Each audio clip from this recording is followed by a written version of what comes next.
wai da cewa kuma wai ba mu to wai mun kai faɗa masu bacin Malam Idris Abdul Aziz Bauchi ba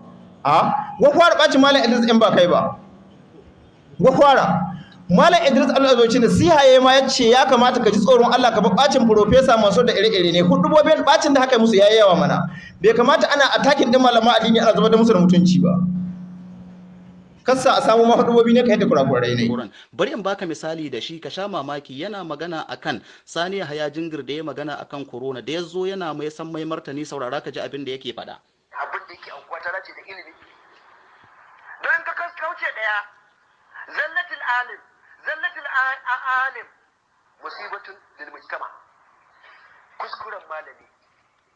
ko a magana ko a wata fatawa musiba ne ga al'umma.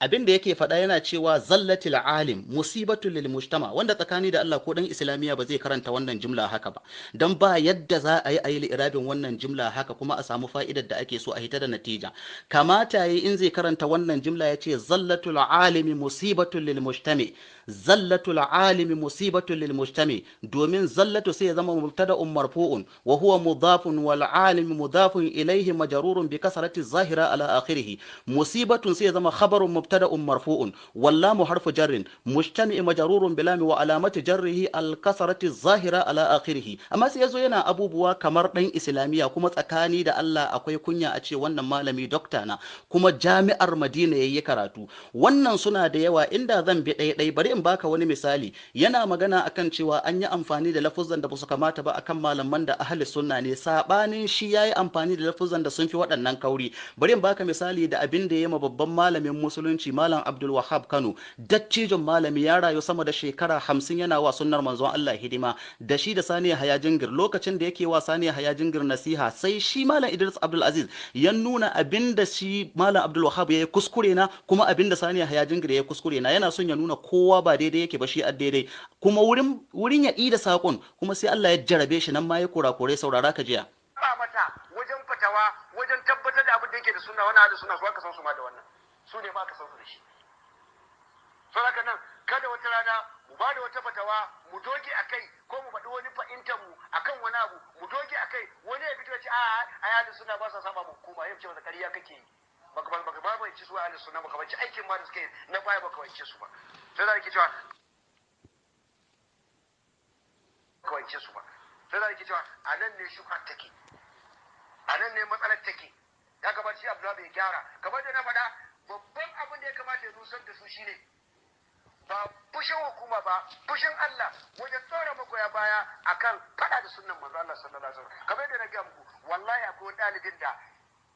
ya je sai da a masallaci su fita su kai da shi da karfi suka ji ka mana iskanci kan ka mana wani iskanci in ka saurari abin da yake faɗa cewa akwai wani ɗalibi da ya je masallacinsu ya jilsatil istiraha suka ce kada ya kawo musu iskanci tsakani da Allah ko ɗan islamiya ba zai karanta wannan ya ce jilsatil istiraha ba kamata ya ce jilsatul istiraha ko ya ce jalsatul istiraha wannan abubuwan suna da yawa ire-iren su domin abin da ya kamata ya zama jilsatu ala wazni fi'ilatu ko jalsatu ala wazan fi'ilatu amma sai ala wazani fa'alatu sai zo yana maganganu waɗanda ɗalibin ilimi ma zai yi mamaki a ce irin Malam Idris Abdul Aziz yana irin waɗannan kurakuran. Kafin wayancan masu ɓacin Malam Idris ka fara biya mai ɓacin da ka fara roƙo ne shiga horta ma zagin da kai mai.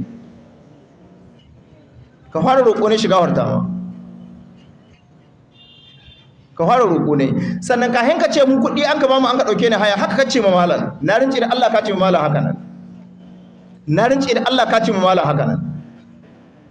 Sauran abubuwa ba zan isuwa ba sai ka koma wata magana sannan mu isuwa duk bacin da za ta yi da baci kuma wanda ya raga mai ya kunna uwa ta yana zina duk wanda adda ta cewa kuma shi ce wallahi ban bashi hankuri ba munafikin Allah duk wanda adda da malam ka nuna malam kai an nashi kuma mutum wa'azi kamar wurin wa'azin ga in tashi sai in ce bari an aje mutum guda wurin ga sai in san wa zai kai mai rafa ɗan yan kwamitin masallacin ga sun yaban ko sun ɓata wallahi haka ne kwa mutanen masallacin nan wallahi shi ba wani faɗa min ba shi ya faɗa min kuma ka dawo kana ce min wani abu Allah ya ce ai gaskiya wa'azi in kana tuba ka tuba amma in don munafiki haki in don munafiki haki wallahi munafikin Allah haki wai kun san abin da ya kawa wai bare ya lallabo sai ya bi ta bayan malam sai attacking tunda akwai sabani tsakanin malam da malam Bello da duk malam Bello ya magana sai ya ce malam Bello malam Musa na ya kabaci tun dadewa ya taba ci malam Bello ku abba ku sani ba ku abba ku kananan abin ga ku tai ku bincika 2007 sadda an kai zabe an haka da gwamnatin Bafarawa wace wani party akwai ba party DPP ba sanan nan an kawa malam Bello SA ba sanan nan an ka ba Abubakar Jibrin kwamitin kula da harkar Ramadan feeding ba yayi kasa ya samu mallan SA da liman dan kwangila ku tai ku bincika in ba ku san kasa din ba ni zan ba da kasa din asa wai shi abin da ya ka dauka bai samun kima da daraja sai ya zuba da ta malam Bello wacce Allah bai darajar ta sai ka bace malam Bello wacce Allah bai baka matsayi sai ka bace malam Bello wa yace daukaka ga hannun malam Bello take ba ga Allah ba saki malam Bello ba baci ne saki kowa kama Allah ka huta to yanzu ka bace malam Bello ka bace mu duk ka bace mu amma ka ce wai tunin yawa addini aiki saboda ya dauko Kashim Shatima matsayin mataimaki to shi Kashim Shatima da baki ne ya bude baki yace ban taho ba takara dai in wakilci musulunci da musulmai ba haka ne yace ba to in ka ce shi ataimakon addini shi yace ba shi ya tahoyi ba shi yasa nace muku wanga jahili ne typical jahili bai da san duniya bai san lahira ba don wallahi da ya san duniya da lahira baka cewa kawo wani hukunci bare ka zubar da wa mutuncin malam Bello ka tare da mutuncin Tinubu shin ka taka cikon gila ka sai mi kowa shi nashi mai PDP ya PDP ce mai ABC babu wanda Allah ya aiko jama'a